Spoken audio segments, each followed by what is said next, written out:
हिंदी में आपको एक मराठी की न्यूज़ से समझाना चाहती हूँ।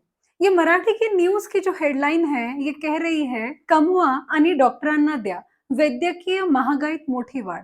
इसका मीनिंग है आप कमाओ और डॉक्टर को दे दो। क्यों? क्योंकि मेडिकल कॉस्ट 14% से इंडिया में बढ़ रहा है।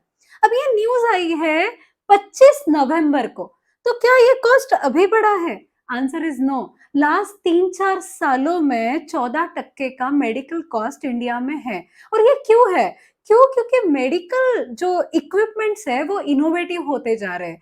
बहुत सारे इनोवेटिव मेडिसिन्स की वजह से ये कॉस्ट बढ़ेगा। क्या ये ऐसे ही रहेगा? Answer is yes. तो हम ये न्यूज़ को पढ़कर इग्नोर करते हैं ना, पेज पलट देते हैं। बट ऐसा नहीं है। इसका इम्पैक्ट आपके और मेरे ज़िंदगी पे होने वाला है। कैसे? तो 14% का इम्पैक्ट कैसे होता है? आज अगर कैंसर या हार्ट अटैक का अगर कॉस्ट है, तो वो 20 लाख रुपए के करीब-करीब आता है। ये 15 से 20 लाख रुपए का जो कॉस्ट है, ये 14% की वजह से हर 5 साल में डबल हो रहा है। यानी सेम ट्रीटमेंट अगर किसी को 5 साल बाद लेनी पड़े, तो उसको 40 लाख का खर्चा करना पड़ेगा। अब इसका इम्पैक्ट क्या है? तो ये न्यूज़ और डीपर थोड़ा जब हम पढ़ते हैं, तो ये पता चलता है कि भारत में 9 करोड़ लोग 9 करोड़ लोग पॉवर्टी लाइन के नीचे चले गए। वो गरीब हो गए। क्यों? क्योंकि मेडिकल कॉस्ट को राइट तरीके से उन्होंने रिस्क को कैलकुलेट नहीं किया और उसका सॉल्यूशन उन्होंने अपनी ज़िंदगी में नहीं लिया। इस न्यूज़ को और डीपर पढ़े, तो ये पता चलता है 90% लोग हेल्थ का ध्यान ही नहीं देते। वो कुछ भी जंक फूड खाते रहते हैं, एक्सरसाइज़ नहीं करते, टाइम नहीं है।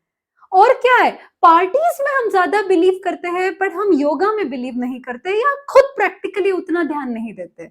आप देखोगे 50 के बाद लोग हेल्थ कॉन्शियस ज़्यादा हो रहे हैं। यंग जो लोग हैं, वो बहुत कम हेल्थ पे ध्यान देते हैं और इसका इम्पैक्ट सीधा-सीधा क्या हो रहा है कि लोग ज़्यादा बीमार गिर रहे हैं।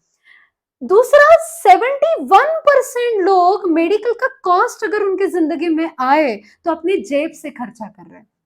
मेडिक्लेम 3 लाख या 5 लाख का लेते हैं। इसका इम्पैक्ट क्या होता है? हमने की हुई सेविंग और इन्वेस्टमेंट हम डॉक्टर को दे देते हैं। सच पूछिए, अपने आप को ये सवाल पूछिए, आज आप लोगों ने जो भी सेविंग की होगी, एफडी की होगी, म्यूचुअल फंड में पैसा डाला होगा, प्रॉपर्टी खरीदी होगी, ये सारा जो भी वेल्थ आपने क्रिएट किया है, क्या ये आपको डॉक्टर को देने के लिए आपने क्रिएट किया है?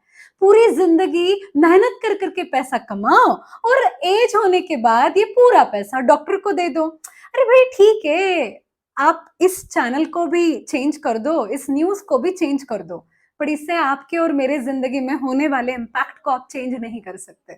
बेटर क्या है? बेटर है प्रोफ़ेशनल से बात करो और अगर आपके पास कोई प्रोफ़ेशनल नहीं है, जो इस कॉस्ट को, इस रिस्क को पेपर पे लेके आए, राइट प्रोडक्ट का मिक्स करके आपके बजट में यहाँ से आगे 20-30 साल आके आने वाले इम्पैक्ट को करेक्ट करें। अगर ऐसा कोई प्रोफेशनल आपके पास नहीं है, तो फाइनेंशियल क्लिनिक से एक बार बात करके देखो। हो सकता है यहाँ मिले हुए नॉलेज से आपके ज़िंदगी में एक राइट इम्पैक्ट आएगा और आपके कमाए हुए पैसे डॉक्टर को नहीं, तो आपके भविष्य के जो सपने हैं, एजुकेशन प्लानिंग, रिटायरमेंट प्लानिंग, इस पे आप खर्चा करोगे।